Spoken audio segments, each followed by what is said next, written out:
Do what thou wilt shall be the whole of the law.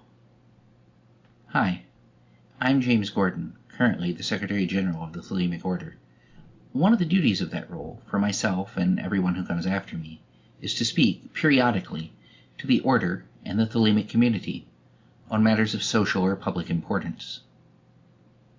As most of you probably know, the United States will have a general election on November 3, 2020.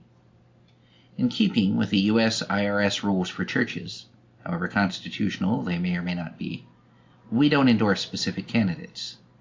To be clear, however, nothing in the law prohibits a church or its leadership from taking a stand on or discussing socio-political issues.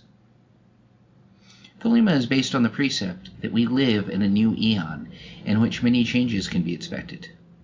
As Thelemites, we tolerate, even prize chaos to the extent that it breaks down rigid old eon structures, such as patriarchy and enforced gender norms. In the past few years, there has been a lot of discussion about ethics and values within the Thelemic community.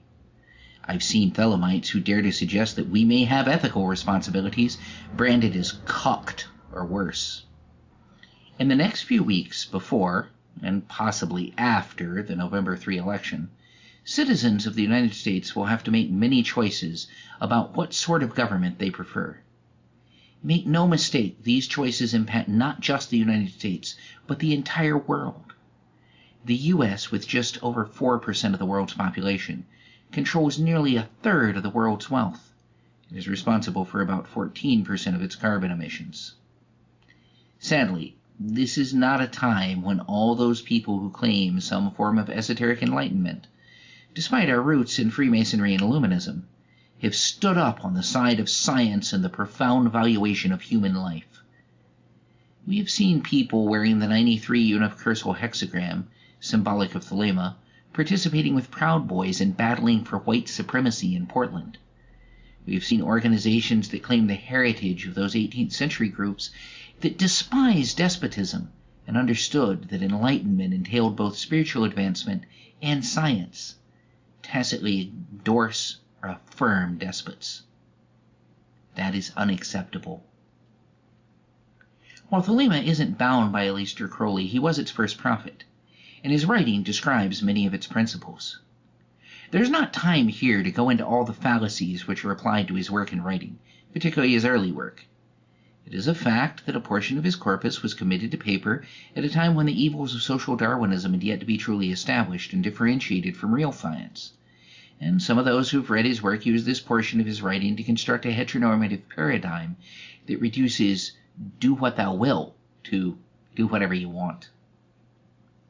I understand Crowley can be a hard read, and he complicates things by mocking words like democracy, ethics, or compassion, based not on contempt for their underlying meanings, but on how they had come to be used in the society of his day. For him, many such terms were tarnished, in the same way that people today might sneer at the concept of fair and balanced, not because the idea is bad, but because its hypocritical use by Fox News has turned the phrase into a contemptible irony, which instantly provokes thoughts of its opposite. I've heard it asserted recently that Liber Oz is an apolitical statement which allows for fascism, despite it being penned literally as an intellectual justification and exploration of England's ongoing war against fascism and Hitler's Nazis, and in broader concept, the fight between free individuals and those who suborn their will to some more powerful person, not because it's a good idea, but because they don't trust themselves. I want to focus on one concept put forward by Crowley late in his life. In his diary for Monday, September 20, 1943, during the Second World War, he speaks of the criminal law according to Thelema, saying, "All offenses are reduced to one, to deprive another of his right, e.g., to live, to own goods, to sleep, as by making undue noise, and so on." I think that's a profound statement. Let us think just for a moment how that might bear on today's social issues. Crowley is explicit here. He does not say, someone's right to sleep if they can buy enough earplugs and soundproofing. He calls out undue noise. He makes it clear that the exercise of freedom in a way that takes away freedom from another, whether actively or passively, goes against the spirit of Thelema. Those individuals who would put on Thelemic symbols and march with Proud Boys surely understand the importance of the right to own goods. But it would seem they're profoundly unclear on the concept of depriving another of their right. When my privilege, exercised by having police that protect my property and keep my neighborhood safe, takes away your right to live, that is undue noise. In a recent report, United Nations scientists warned that a failure of political and business leaders to take meaningful action to mitigate the impact of climatic change may, and this is a direct quote, turn our planet into an uninhabitable hell for millions of people. The scientists cited a profound doubling of natural disasters involving loss of life between the last 2 decades of the 20th century and the first 2 decades of the 21st. Disasters that claimed 1.23 million lives and impacted 4.2 billion people, all linked to climate change. When my need to consume, to have new and better things, takes precedence over your world being a safe planet on which to dwell, when it doubles your chance of death in a catastrophe, and when that risk is unevenly distributed over impoverished and indigenous peoples, that is undue noise. It seems almost ridiculous to have to say at the close of the second decade of the 21st century that our freedoms include the right of every person to define their own gender and sexuality, and that attempts to restrict what rights they may have and what roles they may take in society, and most especially in our rituals, based on our biased interpretation of their gender and of tradition, most certainly constitutes undue noise. Thelemites do not have recourse to a rigid list of thou shalt nots. We cannot say thou shalt not kill, because Crowley recognized the hypocrisy of saying don't kill while guns within his hearing hurled steel into the sky to kill the crews of Nazi bombers.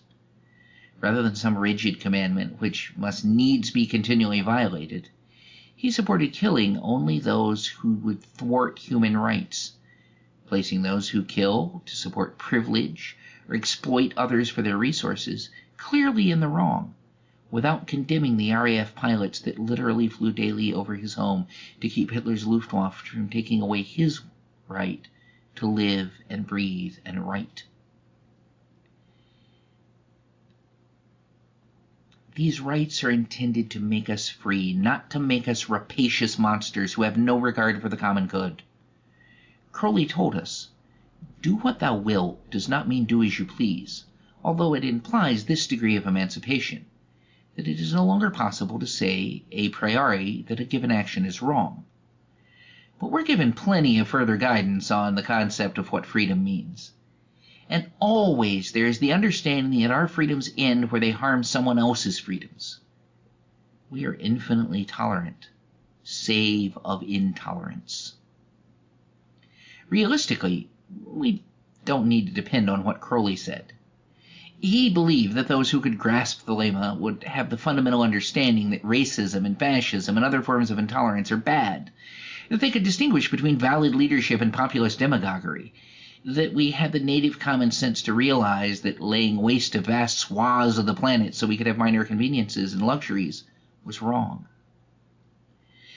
I'm not here to tell anyone how to vote in this or any other electoral contest, nor is there any cure in the upcoming U.S. elections. There is the opportunity to correct course, but the battle for an enlightened world will begin, not end, at that point. I am here to say that regard for our fellow human beings is core to Thelema, and that checking our privilege and understanding when we are making undue noise is core to Thelema. Rigid pronunciations about who is and is not a Thelemite are beneath us. But I think we can observe that wearing a symbol which means love is the law, love under will, while supporting white privilege and the unchecked murder of black people is an irony more profound than the onerous use of fair and balanced to describe reporting that is its diametric opposite. I cannot say who is a true Thelemite, nor am I going to try.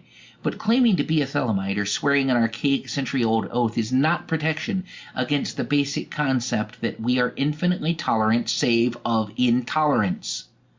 For a long time we have extended a sort of grace to people who have no respect or regard for anyone but themselves, and felt obliged to treat them with kid gloves because they put the name of Thelemite on themselves.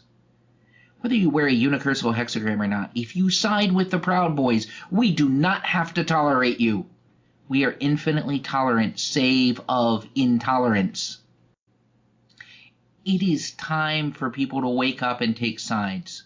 There is no point where Crowley said, "We are infinitely tolerant, but it's okay to be intolerant if you wear a unicursal and mumble enough Nietzschean platitudes."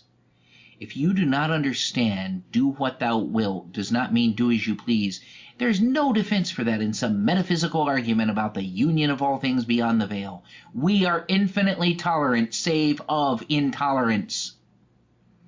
Likewise, if we make decisions to ignore racism, white supremacy, nationalism, or gender intolerance because our friends are intolerant and we don't want to anger them, we're not simply being a good friend.